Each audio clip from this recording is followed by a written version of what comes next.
Selamat datang, sahabat sejarah. Hari ini kita akan menemani salah satu babak penting dalam perjuangan kemerdekaan Indonesia. Apa ya?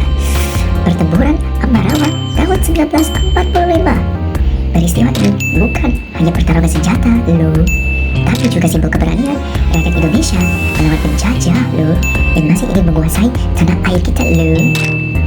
Pertempuran ini tonggak sejarah bagi tentara nasional Indonesia. Mari kita mulai dari latar belakangnya. Oke lah guys, jadi setelah Jepang menyerah pada sekutu di akhir Perang Dunia II, pasukan sekutu di bawah pimpinan Brigadir R.G. Bethel mendarat di Semarang pada 20 Oktober tahun 1945. Tujuan resmi mereka adalah melucuti senjata tentara Jepang dan membebaskan tawanan perang di kamp-kamp seperti Banyu Biru di Ambarawa dan Magelang. Awalnya, Gubernur Jawa Tengah, Mr. Wong Senegoro, menyambut baik dengan kesepakatan bahwa sekutu tidak akan mengganggu kedaulatan Indonesia yang baru merdeka. Namun, masalah muncul ketika Nederland Indies Civil Administration atau NICA ikut campur. Mereka membebaskan dan mempersenjatai tawanan perang Belanda yang memicu kemarahan rakyat setempat. Pasukan Indonesia yang saat itu disebut Tentara Keamanan Rakyat atau TKR mulai dilucuti senjatanya. Mulai dilucuti senjatanya oleh sekutu, sehingga konflik tak terhindarkan. Insiden pertama pecah di Magelang pada 26 Oktober 1945, di mana TKR bentrok dengan tentara Inggris. Presiden Soekarno turun tangan untuk merundingkan gencatan senjata pada 2 November 1945 dan menghasilkan 20 pasal kesepakatan, termasuk pembukaan Jalan Raya Magelang-Ambarawa untuk lalu lintas kedua pihak. Sayangnya, sekutu melanggar janji dengan menambah pasukan mereka di Magelang, sehingga memperburuk situasinya. Gila, kenapa ya Jalan Raya Magelang-Ambatukang untuk lalu lintasnya tidak bisa? Sayangnya, karena dia melanggar janjinya dengan menambah pasukan mereka di Magelang. Gila. Nah guys, ingatlah nih, setelah Jepang menyerah kepada sekutu, pasukan Inggris di bawah Brigadir Bethel mendarat di Semarang pada 20 Oktober 1945 dengan satu tugas resmi, yaitu melucuti Jepang dan membebaskan tawanan perang di Ambarawa dan Magelang.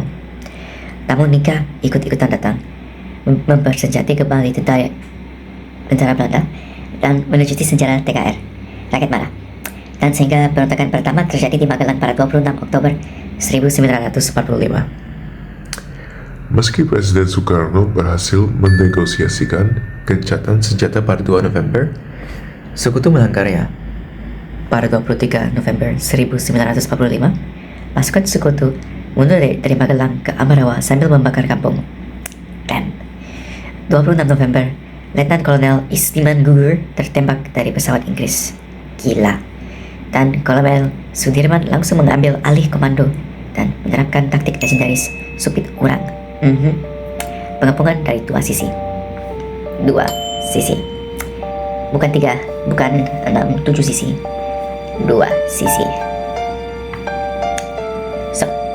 Pada puncak 12 September tahun 1945, pukul 4.30 pada hari itu, ribuan laskar dan TKR dari Yogyakarta, Solo, Salatiga, Purwokerto menyerbu secara serentak. Setelah 4 hari dan 4 malam pertempuran sengit pada 15 Desember 1945, pasukan sekutu terpaksa mundur total ke Semarang. Indonesia menang telak. Gila. Kemenangan ini memakan korban sekitar 2.000 jiwa dari pihak rakyat Indonesia, tapi membuktikan bahwa semangat juang mengalahkan senjata modern.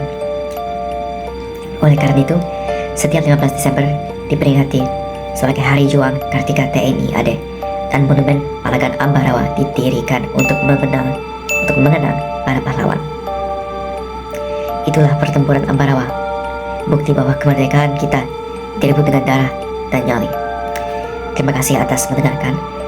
Tolong maafin saya kalau salah kata, karena di kamarku emang agak dingin sih, jadi suaraku agak chilly voice and stuff. Oke. Terima kasih. Peace out.